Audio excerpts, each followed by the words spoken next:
Welcome to the show, Donnie Dotson. How are you, sir? Never better. How are you doing today, Dustin? I'm doing great. So it's so wonderful to have you on the show.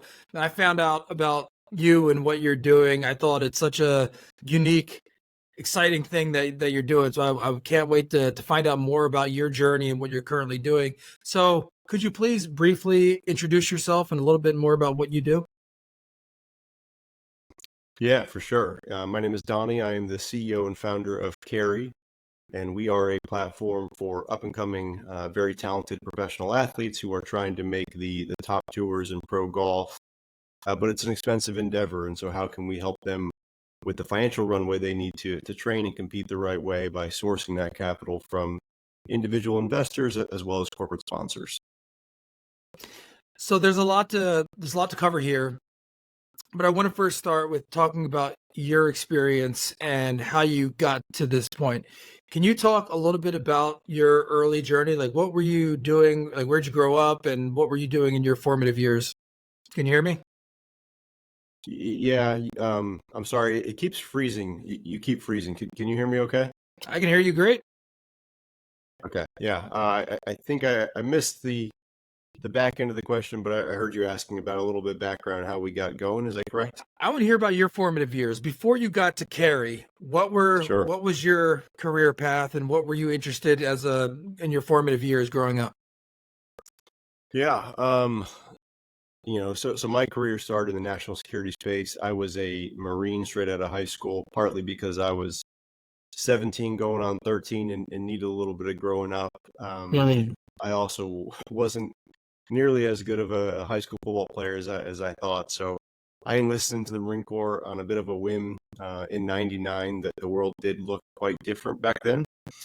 And aside from marrying my wife and my personal faith, it's definitely the best decision I've ever made in terms of enlisting in the Marine Corps. We would not be having this conversation now were it not for my 4 years in the Marines. I can tell you that the 2 years that I served on active duty, both pre 9/11 and post 9/11, were very different in terms of experience, in terms of deployments. My 4 years culminated with the initial invasion of Iraq, and we came home after what we thought, after the initial ground campaign, thinking the war was over. And I got out, went to school at the University of South Florida on the GI Bill, studied Arabic primarily before going back to work for the government for the Department of Defense. I was trained by CIA to handle intelligence sources and did that for about 7 or 8 years before ultimately leaving the government, going to business school at Duke, and coming out working in finance at Goldman Sachs. I was at Goldman for 3 years, and I really enjoyed my time there as well. It was a great opportunity to learn about the private sector firsthand, but I knew it was probably not going to be a forever type thing. I was very much still scratching the surface in terms of what was available in the private sector. And in late January of 2020, I had a chance to join a company called Sport Radar. Sport Radar was then private. It's since gone public, but the business itself transacts in sports data. They collect data from live events all around the world, and they distribute that data to media partners, sports betting operators. And it was during this time that I really got a crash course into the business of sports, in no small part thanks to the fact that COVID shut down live sports 6 weeks after I joined the company. And so through some luck and initiative along the way, I really did get a crash course in the business of sports, the underlying economics for how leagues make money, how teams make money, and certainly how individual athletes not only make money, but how they fuel their careers. You can think of individual athletes in many circumstances as startups in their own right. They're businesses, and they've got to have capital to train and compete. And it was while I was at Sport Radar that I came to discover the problem that we're solving with Carry. And I guess it's a long answer to a short question in terms of my path to getting to Carry, but I've done a little bit of everything. I've had the fortunate blessing to be able to travel the world and meet with a lot of wonderful people. And I think every experience that I've had along the way has kind of led me to exactly where we are today. When you got into the sports business, Yep. what was it primarily that attracted you to it? Or what did you see that you were like, you know what, I'm going to transfer these skills into this arena?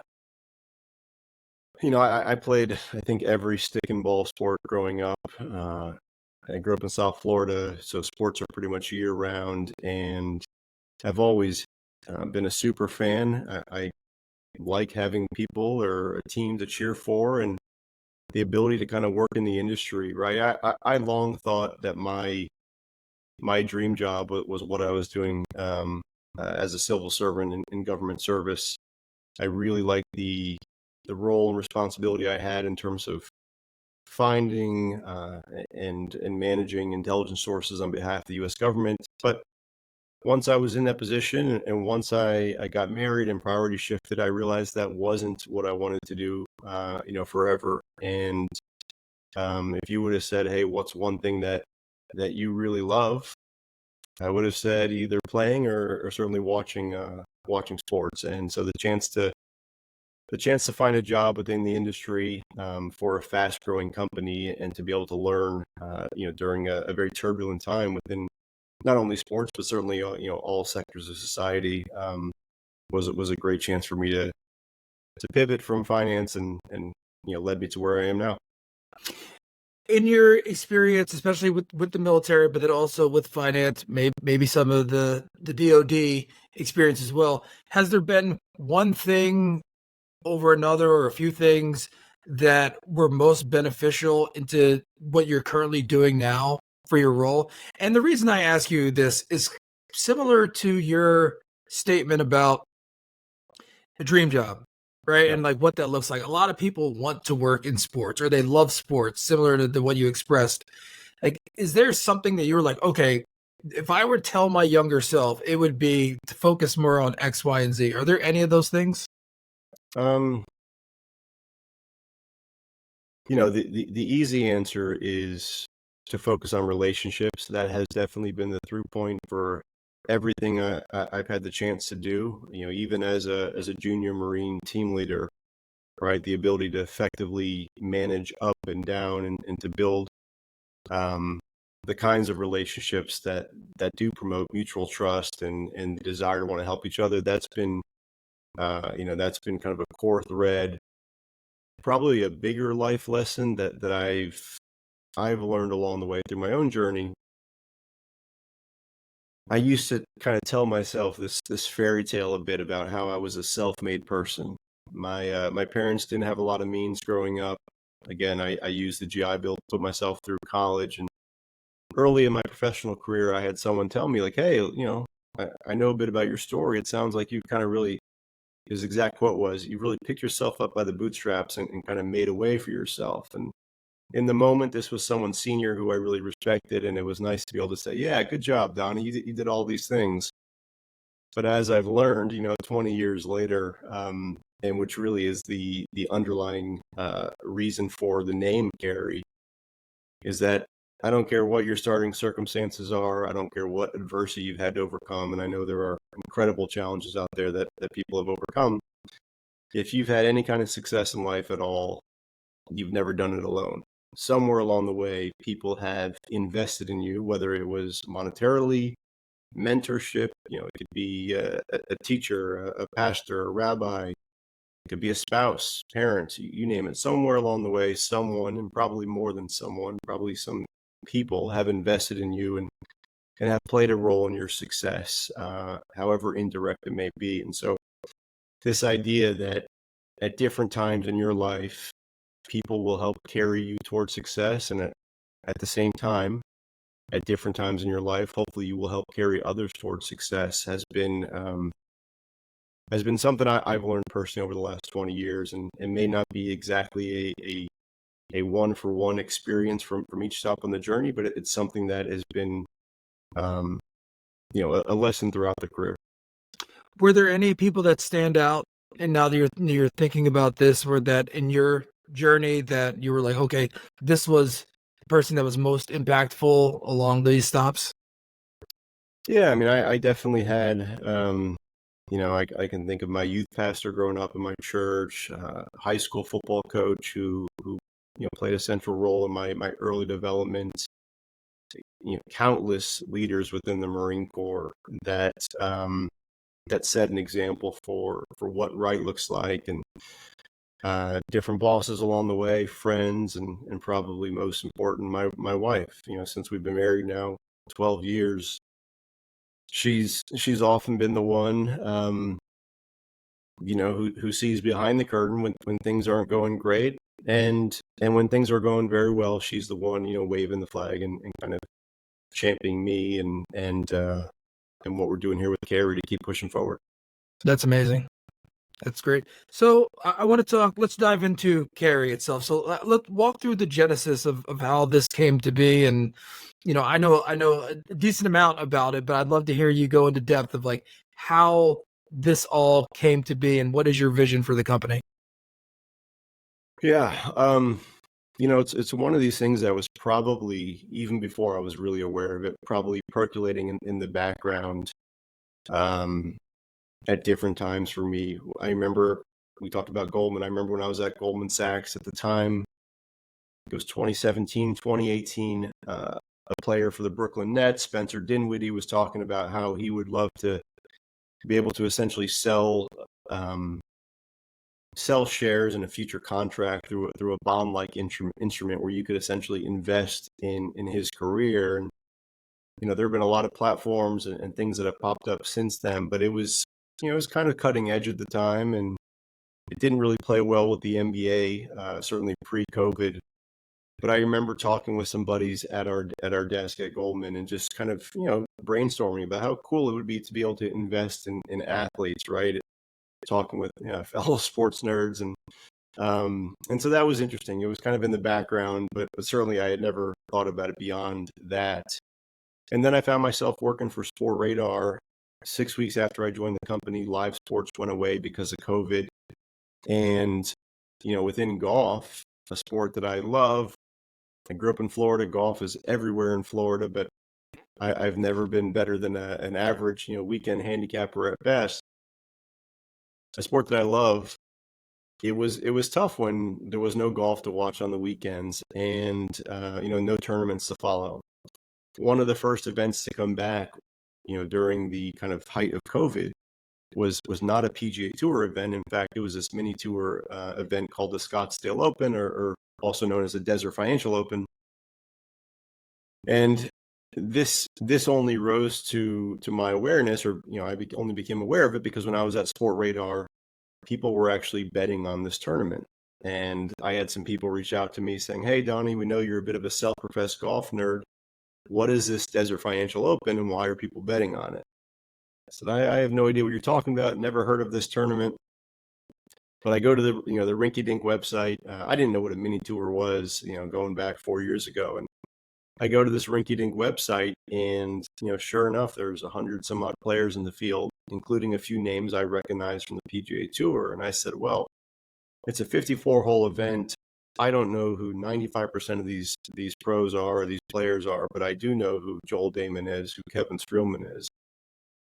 My lazy analysis was, these guys are going to run away with the event.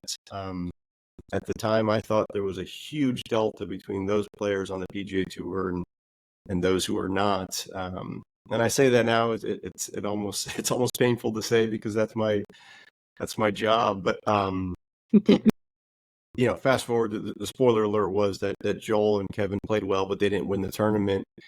The guy who did, and players who finished ahead of them on the leaderboard, I just started researching their personal backgrounds and bios. And don't get me wrong, you had plenty of players in the field that were superstars in the waiting. They had gone to the blue chip golf powerhouse colleges, and some of them have since gone on to success on the PGA Tour. But you had a lot of players in the field that had never had any real status on a major tour, and maybe didn't even play in college. And I just became fascinated with this reality that, wait, there are athletes out there, golfers out there, that if given an opportunity over a 2, 3, 4 day event, can not only hang with PGA Tour players, but beat them. And that was a discovery for me at the time. So I started kind of researching this ecosystem of, call it developmental tour or minor league professional golf. I started researching this ecosystem and just became fascinated by the stories of the players, the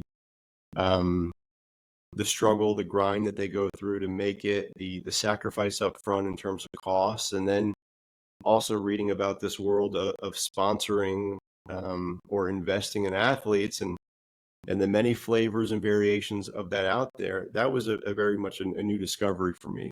And once I became aware of this world, once I became aware of the talent pool that's out there, the some of the deal terms that these athletes were agreeing to in order to extend their runway to stay in the game, I just became obsessed to the point where, as much as I love sports, I never played fantasy sports. I just became obsessed where I was literally walking around with my cell phone, following all these different mini tours, developmental tours.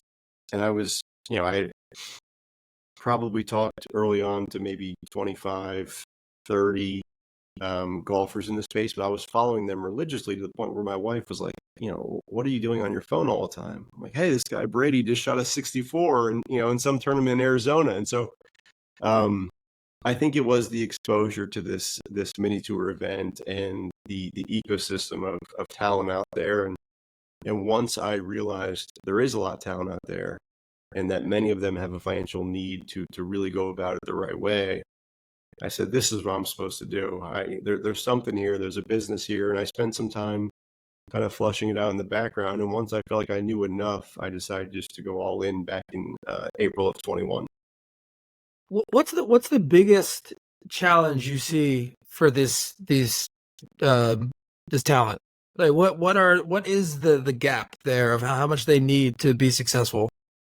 Yeah, it definitely depends on the tour. It depends on, mode of travel. There's all the different tours, especially in the developmental level, have, a bit of a unique culture in terms of, on the women's side, you'll see a much stronger culture of host housing. So that will reduce travel costs. On the men's side, it may not be the same.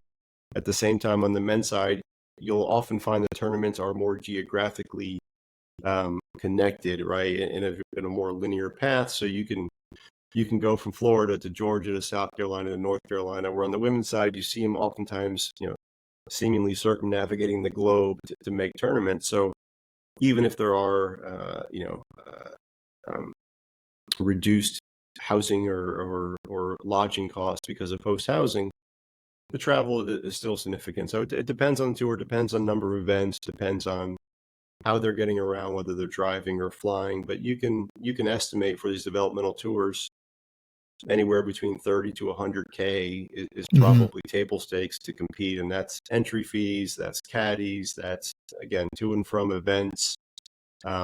Nowadays, it sounds crazy, but things like a launch monitor, right? A TrackMan, a flight scope, whatever, Foresight, whatever your preferred vendor is, those things have just about become table stakes. You see them at every PGA Tour event, you see them at every LPGA Tour event, and they've certainly, filtered down to the lower tours. And if you're a top level player looking to get your LPGA Tour card or your PGA Tour card, you kind of got to have maybe not all the bells and whistles out there, but you need to have most of them if you're going to go about it the right way. So for what you're doing with Carrie, walk me through how the platform actually works. Like, is this? Well, I don't want to limit you to your answer, but walk me through like how it works, like how you find the talent, how do you connect the dots to fundraise for them or invest in them? How does that work? Yeah, I will say our platform, our model is evolving a little bit.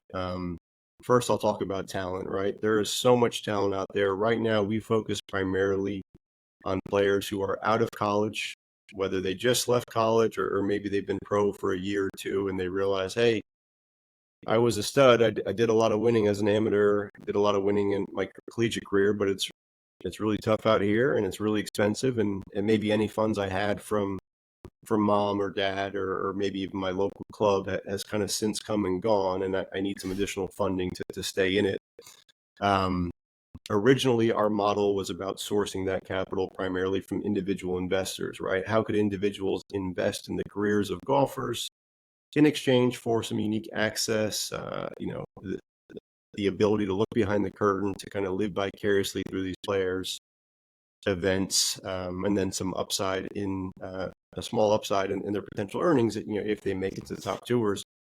But we've started to pivot our model where we are going to source the majority of capital from corporate sponsors. And in some ways you can kind of think of it similar to an NIL collective, where you have this aggregate of college athletes that maybe independently would struggle to get would struggle to get funding, but marketing them as a group or as a collective enables enables all individuals, all athletes, to access the funding they need. And so we're going to start pitching our athletes to corporate sponsors and ideally funding their annual runway from a few title sponsors. So would you say in your model and what you're doing, do you compete with agents or do you work with agents? Like, well, how does that space work? Yeah, that's something that's probably evolving as well. Early on, agents were a great source of deal flow for us, or talent, as our coaches, parents, the athletes themselves, and in our own scouting and recruiting processes.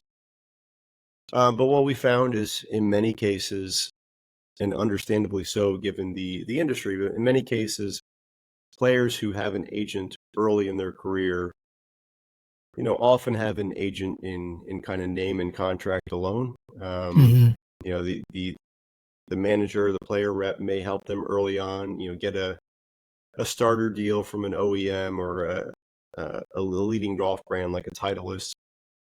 But after that, it's kind of, hey, I'll stay in touch. I'll keep the relationship warm. And then once you break through the PGA Tour, the LPGA Tour, and there's a lot more inbound deal flow, then I'll be there to kind of help you through the peak of your career. And I don't fault agents at all for that. I understand, how they're incentivized. And if you've got a roster full of players who are on the bigger tours, you're going to want to focus on them because that's where the opportunities are. Our approach is to let's focus on them early. And I think with our new model where we're pitching corporate sponsors primarily, at times we will compete with agents, but at time, hopefully we can be complementary to an existing team or potential partnership. So I want to take an open mind on that. I think there's a chance that it may be a little bit of column A and column B. Gotcha. As far as the actual players and their game development, how active is Carrie and your team with piecing together like the things that they need to develop their actual game? Yeah, I mean, so far by this point, the players that we've partnered with, I mean, they're already professional. They are already on the track to getting to the top tours if they have enough time and opportunities to compete. What we've tried to do is provide some a la carte resources that could be mental performance coaching, that could be data tracking or shot tracking platforms that may give them some additional insight into strengths and weaknesses of their games. But in terms of, hey, we think you need to do this from a scheduling standpoint, from a swing standpoint, from an on-course strategy standpoint, that's definitely not our role.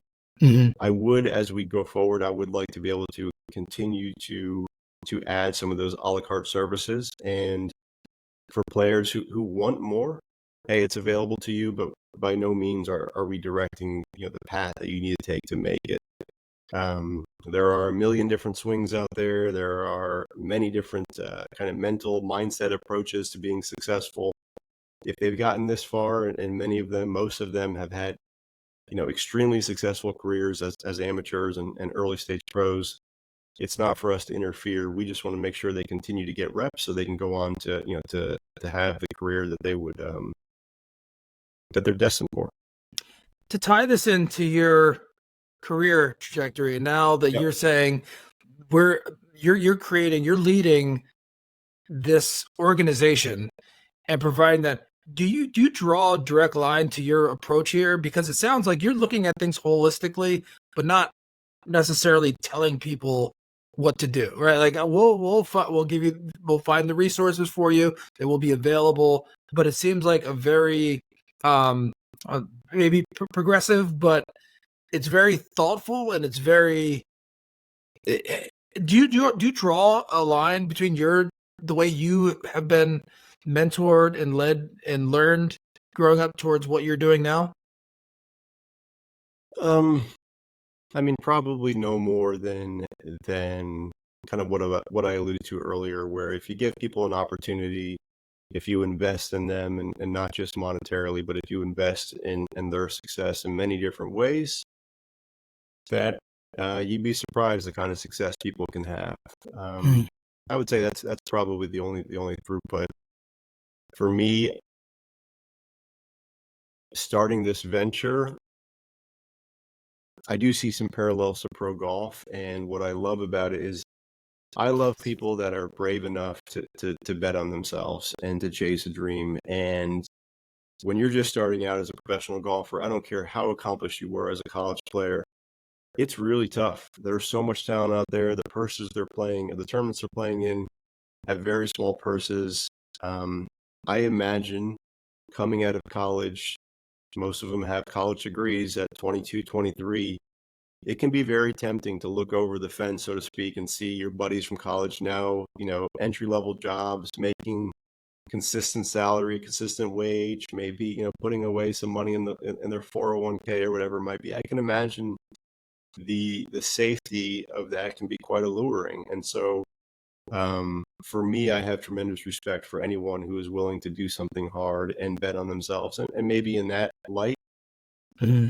anyone who's ever created a business or started something from scratch can kind of appreciate what it's like to be an athlete in an individual sport where there is no draft, where there is no guaranteed compensation. Um, so that would be another parallel maybe to attach. Yeah. Is there anything that you think? I'm thinking about other sports and where Yep. this rate, but golf seems such a unique niche to do this, and I don't see anywhere else that this could really be. I mean, maybe tennis. Um, Yeah, I actually think there are quite a few sports. I mean, tennis is a good example. The world of I should have said in the beginning, the world of sponsoring players, athletes, golfers, tennis players, race car drivers. It's been around for a long time.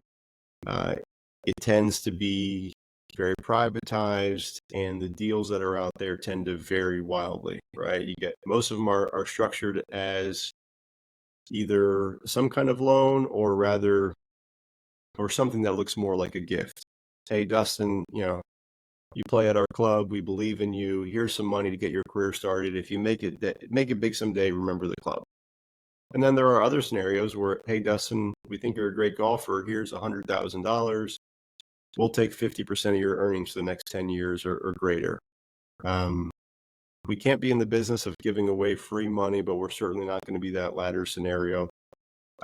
And I would say that this kind of application, this kind of sponsoring of athletes, definitely golf, definitely tennis. You see it a little bit within baseball, even though it's a team sport. The minor leagues, minor leagues are notorious for not paying their players a ton. So baseball, MMA, racing. I had one of our investors reach out probably 6 months ago and say, "Hey, I know someone. She's a professional squash player, but could use some funding to kind of get her career on the right path. Is this something you could probably help educate us on, in terms of contract?" And so I think there are a lot of individual sports out there where it applies. For right now, we want to be laser focused on golf. That's where we have our expertise. That's what we know best. And while we have 18 athletes on our platform so far, we have aspirations of having many, many more before we move on to other sports.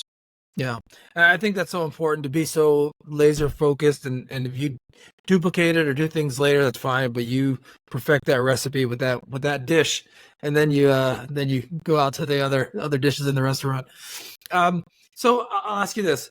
You said you have 18 players. Is there anything that you've seen so far, whether it be players or people that you want to highlight or that jump out to you, like this person is different, or this is the next thing that I'm seeing come down the pike? I get asked all the time, like, what do you look for most in players? And obviously, when you're analyzing talent kind of in the early stage of their pro career, you're not working with the same abundance of data as someone who's been on the PGA Tour for a few years, where you have a ton of data made available through ShotLink. So early on, while there is an element of quantitative analysis, a lot of it tends to be qualitative. what I look for most in people, and this isn't just athletes that come on our platform, but in terms of new hires, in terms of probably people that I associate with, I just love people that love to compete, no matter what it is. Mm. Like really, really love to compete, not kind of quasi. Hey, um, I'm enjoying the ride when I'm winning, but we've got players on our platform right now that don't have status on a major tour, don't have status on a developmental tour, but I get text messages from them, hey, I just played in this 8-man event, if the IRS is paying attention, I apologize, but some kind of cash game, right? And like, and these guys like seek it out, right? And these 1-day events on these obscure tours, and they're doing it not because there's a lot of money to be made. They just want to get those tournament reps, even if it's a 1-day kind of um, loosely organized event. And so I love people who love to compete. We have some other criteria that we look for in terms of athlete selection, but finding someone that really, really wants to go out, and whether it's golf or anything else, like they want to win at all costs and they expect to win. I think that's it's a tough thing to identify, but when you can, it usually jumps off the page or jumps off the screen in this scenario. Uh, I'm very blessed to say that a number of our golfers have had tremendous success, especially within the last year. 2 ladies earning their LPGA Tour card. One of our players was the PGA Tour Latino America Player of the Year with multiple wins in South America last year. Another Monday qualified into a PGA Tour event and finished top 15 and earned some life-changing money for he and his wife. Another player who's earned himself multiple PGA Tour starts this year, and the list goes on and on. And I like to think those athletes and strongly believe those athletes probably would have had the same success without the role of carry, but it's nice to know that if we gave them a little more freedom to play aggressively or a little more peace of mind that they didn't have to, walk away with the trophy every week to stay in the game, if we had some small hand in that, that's really cool. So being in that position of being able to help and support and Yep. create a business, and it's mutually beneficial for you, for them, for their communities, for their families, for the sport, for everyone. I just think it's a very special place, very special seat to sit, and I think you're just going to be wildly successful. Everything that I've heard so far about what you're doing, and more importantly, probably the way you're doing it, is it's just fantastic. So I commend you, and I'm sure there's a lot of people out there that are appreciative of the work that you're doing, and will continue to. I think so. We've had a lot of inbound emails from investors, from parents of players, from coaches saying, "Hey, love what you are all doing. Love the approach you're taking." There are a lot of people that wish we were doing a lot more and a lot faster, and I get that, and hopefully we will get there. But I think if our North Star is helping athletes, helping people chase their dreams and be able to go about it the right way, and we do it the right way, eventually it's going to pay off, not only for the athletes, but certainly for us, and like you said, mutually beneficial business. And it's a mission I'm very proud of. It's a mission that is, again, near and dear to my heart from my own background. And it's whether Carry goes on to become a highly profitable business or ultimately is just one step in my own journey, I I wouldn't do anything over, and I certainly wouldn't change the path. I've learned so much in the last few years. I've been fortunate to meet good people like yourself and really grow a network, not only across sports, but across uh, kind of across the broader private business, right? Across the startup landscape for sure. And those kinds of things. Do they pay the mortgage? No, but I would say often they're a little more invaluable. Yeah. Well, thank you so much, and thank you for your time to be able to show. Any parting thoughts that you want to share, or tell the audience where they can reach you, how they can get in contact? Yeah, our website is carry.golf. Do not hesitate to reach out. We've got a contact us tab on the website. My email is donnie@carry.golf. And I would say just continue to look out. We're going to be signing some new players here soon and really growing our platform. And I'm excited for what 2024 has in store, for our business, but certainly for all stakeholders, investors, advisors, supporters like yourself, and probably most importantly, the athletes. Fantastic. Donnie Awesome. Dotson with Carey. Thank you so much, sir. Thank you, Dustin. Really appreciate it.